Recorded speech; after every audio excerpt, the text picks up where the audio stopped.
ನಮಸ್ತೆ friends, welcome to ಬುಜ್ಜಿ recipes. ಇವತ್ತಿನ ನಮ್ಮ ರೆಸಿಪಿ ಮೊಟ್ಟೆ ಕೋಳಿ ಸಾರು. ಬನ್ನಿ ಹೇಗೆ ಮಾಡೋದು ಅಂತ ನೋಡ್ಕೊಂಬರೋಣ.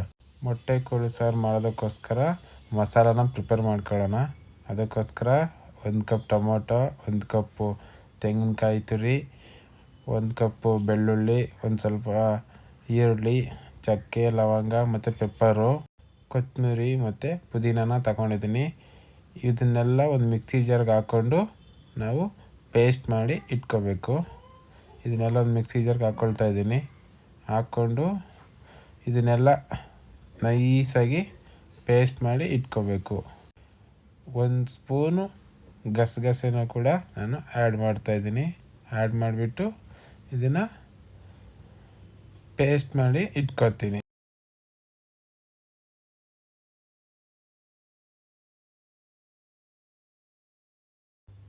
ನೋಡಿ, ಪೇಸ್ಟ್ ಮಾಡಿದ್ದೀನಿ. ಬನ್ನಿ ಇವಾಗ ಸಾಂಬಾರು ಮಾಡೋಣ.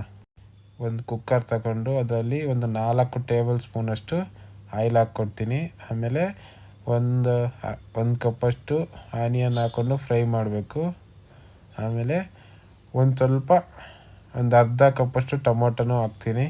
ಹಾಕ್ಬಿಟ್ಟು ಚೆನ್ನಾಗಿ ಅದನ್ನು ಫ್ರೈ ಮಾಡ್ಕೊಳ್ತೀನಿ. 2 ಟೇಬಲ್ ಸ್ಪೂನಷ್ಟು ಜಿಂಜರ್ ಪೇಸ್ಟ್ನೂ ಕೂಡ ನಾನು ಆ್ಯಡ್ ಮಾಡ್ತಾಯಿದ್ದೀನಿ. ಆ್ಯಡ್ ಮಾಡಿಬಿಟ್ಟು ಜಿಂಜರ್ ಪೇಸ್ಟು ಹಸಿ ವಾಸನೆ ಹೋಗೋವರೆಗೂ ಅದನ್ನು ಚೆನ್ನಾಗಿ ಫ್ರೈ ಮಾಡಬೇಕು. ಆ ಹಸಿ ವಾಸನೆ ಹೋಗೋವರೆಗೂ ಅದನ್ನು ಚೆನ್ನಾಗಿ ಫ್ರೈ ಮಾಡ್ತಾ ಇರಬೇಕು.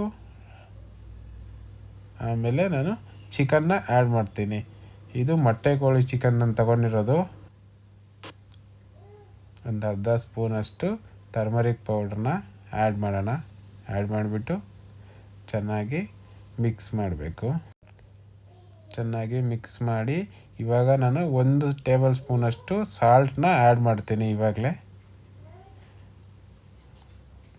ಆ್ಯಡ್ ಮಾಡಿ ಚೆನ್ನಾಗಿ ಮಿಕ್ಸ್ ಮಾಡಿಬಿಟ್ಟು ಇದು ಆಯಿಲಲ್ಲೇ ಚೆನ್ನಾಗಿ ಬಾಯ್ಲ್ ಮಾಡ್ಕೊತಾ ಇದ್ದೀನಿ.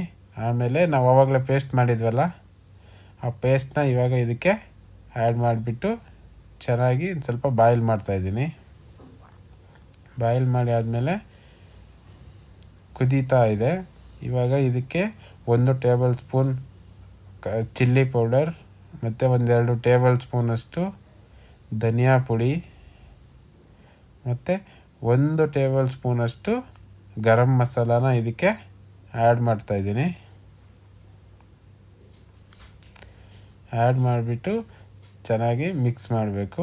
ನಾನು ಹೇಳಿರೋ ಕ್ವಾಂಟಿಟಿ ಮತ್ತು ನಾನು ಹೇಳಿರೋ ಪ್ರೊಸೀಜರ್ನ ಪಕ್ಕಾ ಫಾಲೋ ಮಾಡಿ ತುಂಬ ಟೇಸ್ಟಿಯಾಗಿರೋ ಮೊಟ್ಟೆ ಕೋಳಿ ಸಾರನ್ನ ಅಂತೂ ಮಾಡ್ಕೊಂಡು ತಿನ್ಬೋದು. 3 ಟೇಬಲ್ ಸ್ಪೂನ್ ಚಿಕನ್ ಮಸಾಲಾನ ನಾನು ಆ್ಯಡ್ ಮಾಡ್ತಾಯಿದ್ದೀನಿ. 3 ಟೇಬಲ್ ಸ್ಪೂನ್ ಚಿಕನ್ ಮಸಾಲ ಹಾಕ್ಬಿಟ್ಟು ಚೆನ್ನಾಗಿ ಅದನ್ನು ಮಿಕ್ಸ್ ಮಾಡಿ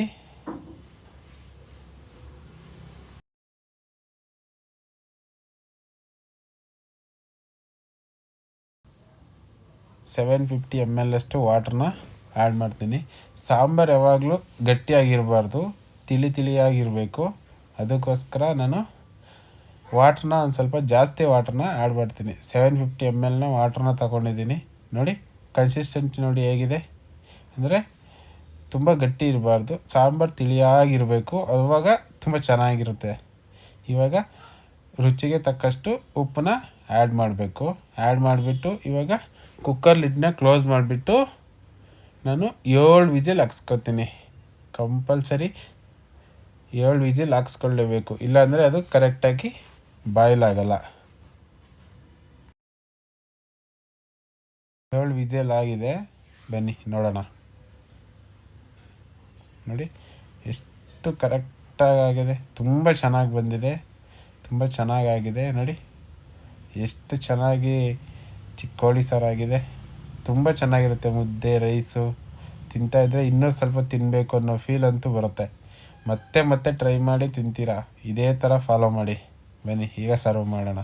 ನೋಡಿ ಎಷ್ಟು ಚೆನ್ನಾಗಾಗಿದೆ ಅಂದರೆ ತುಂಬ ಚೆನ್ನಾಗಾಗಿದೆ, ತುಂಬ ಚೆನ್ನಾಗಿರುತ್ತೆ. ನೀವೊಂದ್ಸರಿ ಮನೆಯಲ್ಲಿ ಒಂದ್ಸರಿ ಟ್ರೈ ಮಾಡಿ. ಮುದ್ದೆ ಮತ್ತು ಅನ್ನಕ್ಕೋಸ್ಕರ ಅನ್ನ ಅಂತೂ ತುಂಬ ಚೆನ್ನಾಗಿರುತ್ತೆ. ಒಂದ್ಸರಿ ಟ್ರೈ ಮಾಡಿದರೆ ಮತ್ತೆ ಮಾಡಬೇಕು, ಮತ್ತೆ ಮಾಡ್ಕೊಂಡು ತಿಂತೀರ. ಅಷ್ಟು ಚೆನ್ನಾಗಿರುತ್ತೆ ಮಾತ್ರ ಸಾಂಬಾರಿದು. ಈ ವಿಡಿಯೋ ಏನಾದರೂ ಇಷ್ಟ ಆದರೆ ದಯವಿಟ್ಟು ಸಬ್ಸ್ಕ್ರೈಬ್ ಮಾಡಿ, ಲೈಕ್ ಮಾಡಿ ಮತ್ತು ನಿಮ್ಮ ಫ್ರೆಂಡ್ಸ್ಗೆಲ್ಲ ಶೇರ್ ಮಾಡಿ. Thank you for watching.